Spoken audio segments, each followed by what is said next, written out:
Welcome back to Mehta School Digital Classes. How are you? I hope all are fit and fine. Students, today we are going to discuss our topic food preservation. आज हम पढ़ेंगे food preservation के बारे में, भोजन संरक्षण के बारे में कि भोजन को हम किस प्रकार से प्रदूषित होने से बचा सकते हैं। ठीक है, तो फूड प्रिजर्वेशन का मतलब होता है भोजन संरक्षण। भोजन संरक्षण, ठीक है, कि किस प्रकार से हम भोजन को प्रदूषित होने से बचा सकते हैं, कौन कौन सी कंडीशंस होती है जिससे भोजन दूषित ना हो।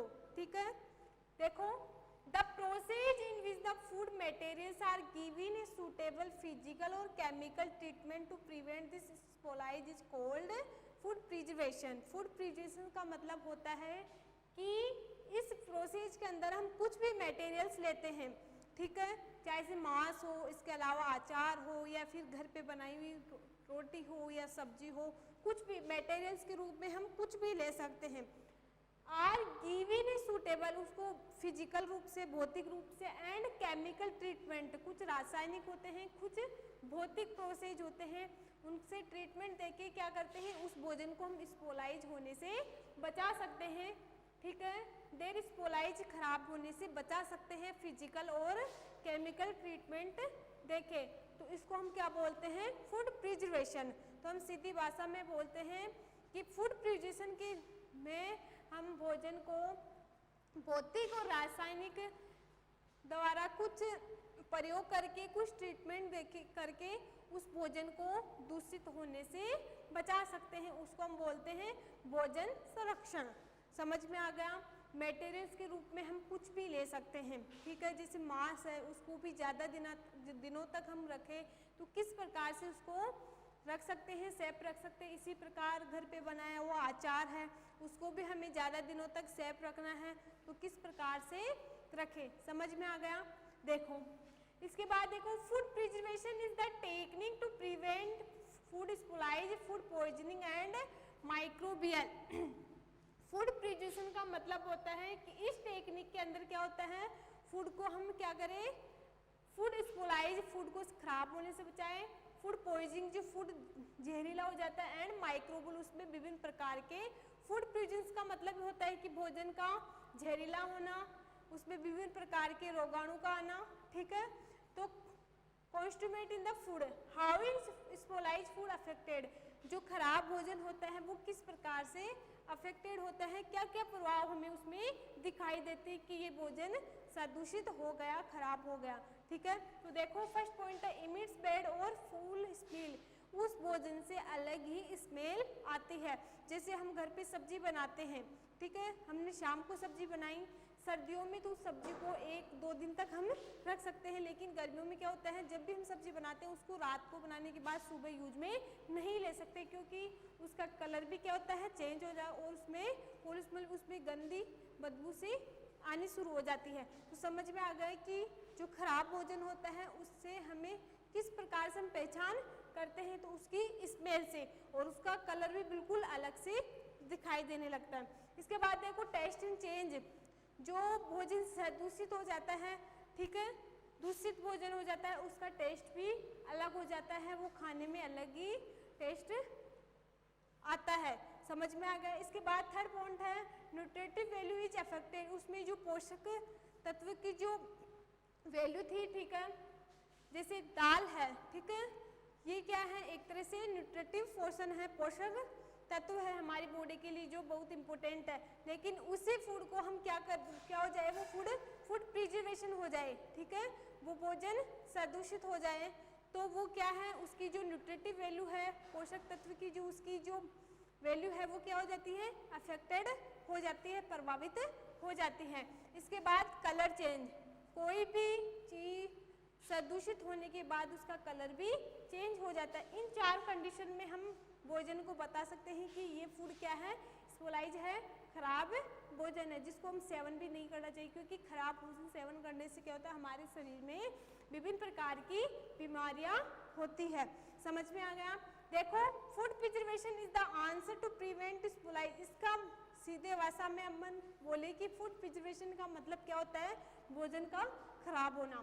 ठीक है, देखो there are many advantage of preserving food. कुछ एडवांटेज है, ठीक है, फूड प्रिजर्वेटिव, ताकि हम भोजन को सुरक्षित रख सके। तो some of these are reduce food waste by the avoiding spoilage, कि हम किस प्रकार से हमारी बॉडी को सुरक्षित रखें, आसपास के वातावरण को सुरक्षित रखें। तो क्या करें, जो खराब भोजन होता है उसको क्या करें, अवॉइड कर दे, ना उसको खाए ना उसको घर पे रखे। ठीक है, increase the storage period of food stock. ज़्यादा समय तक कोई भी वस्तु को घर पे नहीं रखना चाहिए। जैसे अचार है, उसको हम डेली यूज में लेते हैं, यूज में करने के बाद उसको आना क्या होता है, उसमें फफूंद वगैरह आ जाती है। ठीक है, कवक आ जाते हैं उसमें, तो उस भोजन को यूज में नहीं लेना चाहिए। इसके बाद nutritive value is retain for a longer period. उसकी जो न्यूट्रिटिव वैल्यू है वो ज़्यादा लंबे समय तक रखने पर उसकी न्यूट्रिटिव वैल्यू भी क्या हो जाती है, कम हो जाती है। ठीक है, डिक्रीज हो जाती है। तो समझ में आ गई कि जो इफेक्टेड भोजन होता है वो हमारे लिए इतना फायदेमंद नहीं होता। इसके बाद देखो मेथड ऑफ फूड प्रिजर्वेशन, कौन कौन से मेथड है भोजन संरक्षण के, कि इन प्रोसेस द्वारा हम भोजन को क्या रखें, सुरक्षित रख सके, दूषित होने से बचाए। ठीक है, तो फर्स्ट है बाई साल्टिंग एंड शुगर। कुछ रासायनिक मेथड है by salting and sugar. Salting का मतलब देखो, साल्टिंग प्रोसेस में किस प्रकार हम भोजन को दूषित होने से बचाएं।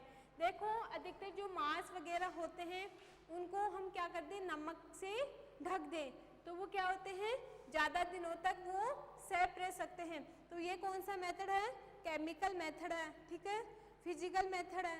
ठीक है, तो इन प्रोसेस द्वारा हम क्या करते हैं, मांस है, ठीक है, उसको उस पर नमक का लेप लगा के रखने से वो ज़्यादा दिनों तक सेफ रह सकता है। इसके बाद शुगर, शुगर का क्या काम है फूड प्रिजर्वेशन में, तो शुगर क्या है, शुगर जो वायु में जो नमी है उसको कम करने का कार्य करता है।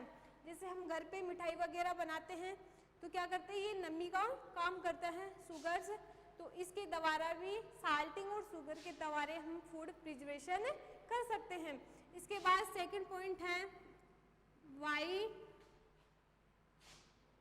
Oil and vinegar. एंड मतलब ऑयल और विनेगर कुछ तेल चीजें जैसे अचार है। ठीक है, अचार को हम ज़्यादा दिनों तक किस प्रकार से सेफ रख सकते हैं, एक तो उसमें क्या करते हैं, साल्ट जो नमक है उसका प्रयोग, और तेल जो उबला हुआ तेल होता है उसका प्रयोग करके अचार को हम ज़्यादा दिनों तक सुरक्षित रख सकते हैं। थर्ड प्रोसेस है बाई हीटिंग।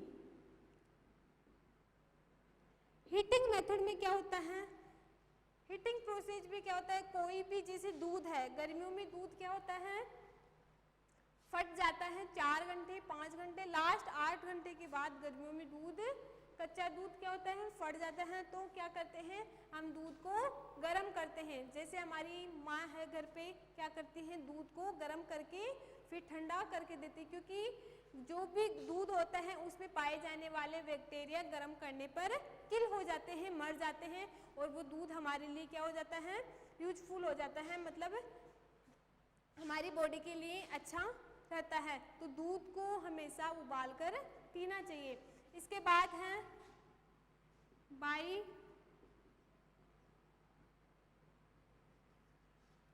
इसके बाद हम पढ़ेंगे बाई रेफ्रिजरेशन एंड फ्रीजिंग।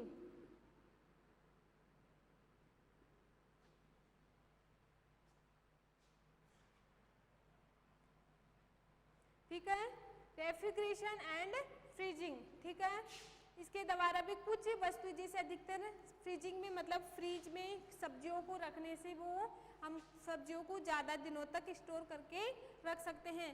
तो जिससे मतलब सब्जी को हम फ्रीज में रख के उसको ज़्यादा दिनों तक यूज में ले सकते हैं।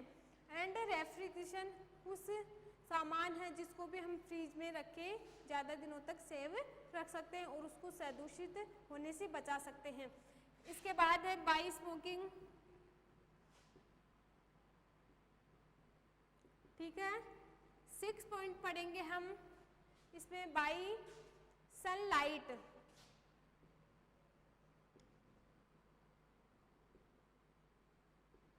कुछ फूड ऐसे होते हैं जिनको सूर्य की प्रकाश की भी रिक्वायरमेंट होती है। सनलाइट के द्वारा भी फूड प्रिजर्वेशन कर सकते हैं, ठीक है। इसके बाद है सेकंड पॉइंट पढ़ेंगे हम बाई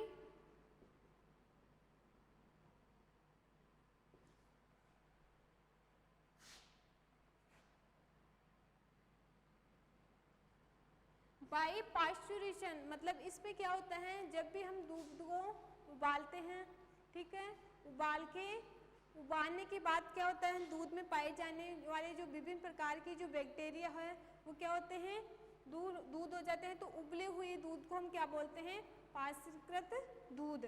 तो दूध को हमेशा उबालकर यूज में लेना चाहिए। इसके बाद है बाई पेकिंग एंड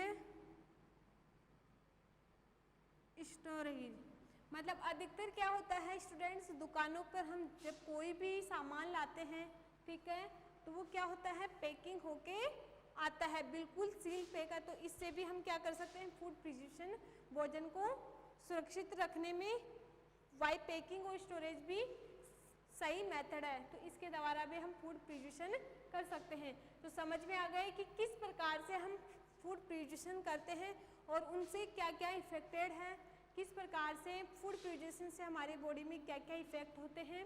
समझ में आ गया? Okay student, thank you.